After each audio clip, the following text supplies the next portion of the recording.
What's up guys, and welcome to the second upload of today. If you have missed the first one, go and check out my channel. It was a pack in searching for second inform Thiago Silva and also inform Henderson. Now we're going to move on to this squad. This is obviously going to be episode 4 I think of the Ultimate 11 Nations series, and today's episode is going to be with Brazil.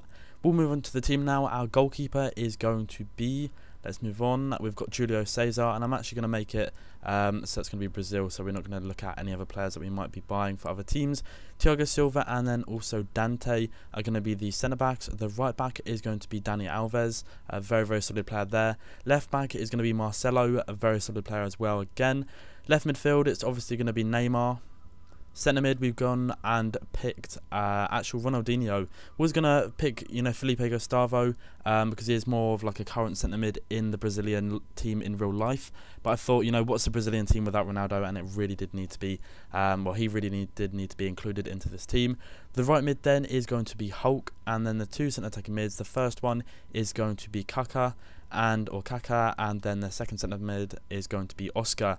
Now you're probably all thinking, why have I got a Fred up front? The reason being is because he's really Brazil's kind of striker at the moment.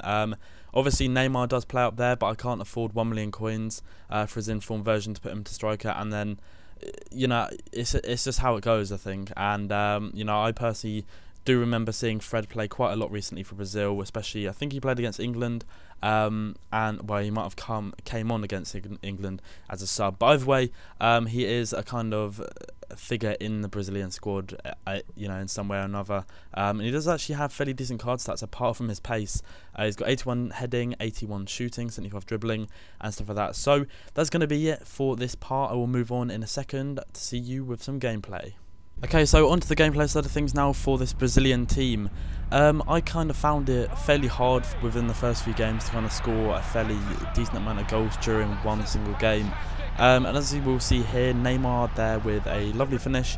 That was actually the first goal we scored with this team, and of course Neymar's going to score a lot of goals. But this was a goal from Oscar, who has been absolutely fantastic for me.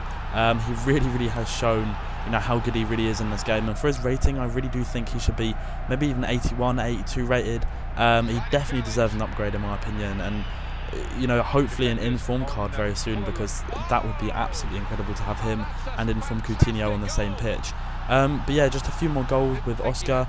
As for the defence, just whilst this attacking play plays out on the screen for you guys, the defence, I really like Dani Alves and Marcelo. Them as fullbacks are absolutely fantastic. They really do feel like wing backs at times, and they can get forward a lot and really instigate play, and really make a lot of chances for the other, for our team. And that was kind of the good thing about him. And also Thiago Silva and Dante, they're both fairly pacey centre backs. I think Dante is kind of, well, isn't really the most paced in the world, but when you do actually run with him, he feels a lot more faster, a lot faster than if you were to use, I don't know, someone else with the same pace. I think it's probably because of his height, and he really does feel like it kind of feels like using Fellaini or something at centre back. It really is kind of cool.